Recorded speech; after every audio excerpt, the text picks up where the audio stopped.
જમીન માપણી કરવા આવેલા અધિકારી સાથે જ અરજદાર પર સારંગપુરના ડેપ્યુટી સરપંચનો હુમલો.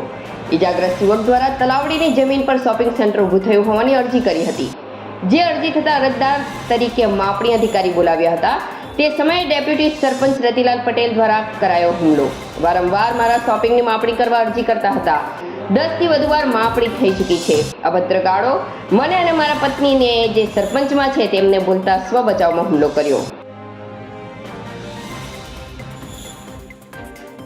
અંકલેશ્વરના છેલ્લા 2 મહિનાથી સંતા કુકડી રમતો દીપડો આખરે અમરતપુરા ગામે પાંજરે પુરાયો. વન વિભાગ દ્વારા દીપડાને સલામત સ્થળે છોડી મૂકવાની તજવીજ હાથ ધરાઈ. પૂર્વ વિસ્તારમાં 6 થી વધુ ગામોમાં લોકો દીપડાને લઈ ભયના ઓઠા હેઠળ રહેતા હતા. દીપડો પાંજરે પુરાતા ગ્રામજનોએ હાશકારો અનુભવ્યો. અંકલેશ્વર શહેરમાં પાલિકા દ્વારા લોકો કરકસરથી પાણી ઉપયોગ કરવા અપીલ. હાલ નિયત જથ્થામાં 20 મિનિટનો પાલિકા દ્વારા કાપ મૂકવામાં આવ્યો. 35 દિવસના શટડાઉનને લઈ આગામી 27 જાન્યુઆરીએ પાણી ઉકાઈ નહેર વિભાગ આપશે. પાલિકા દ્વારા પાણી પહેલા આપવા પત્ર વડે માંગ કરી. જીઆઈડીસીમાં ઔદ્યોગિક વિસ્તારમાં 8 કલાક અને રહેણાંકમાં 3 કલાક પાણીનો કાપ યથાવત.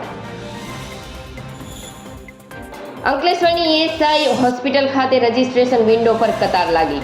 ઇમરજન્સી સેવા લેતા દર્દીથી માંડી રોજિંદા દર્દી નામ નોંધણી માટે લાઇનમાં કલાકો ઊભા રહેવું પડ્યું. લાઇન રોડ સુધી પહોંચતા ભારે ઉહાપોહ મચ્યો. કોમ્પ્યુટરનું સર્વર ડાઉન હોવાથી સમસ્યા સર્જાઈ હોવાનું મેનેજમેન્ટનું રટણ, તો લોકો કર્મચારીઓ કામ કરતા અન્ય કામો વધુ વ્યસ્ત રહેતા હોવાની ફરિયાદ. સમગ્ર મામલો વિડીયો વાયરલ થતા સામે આવ્યો.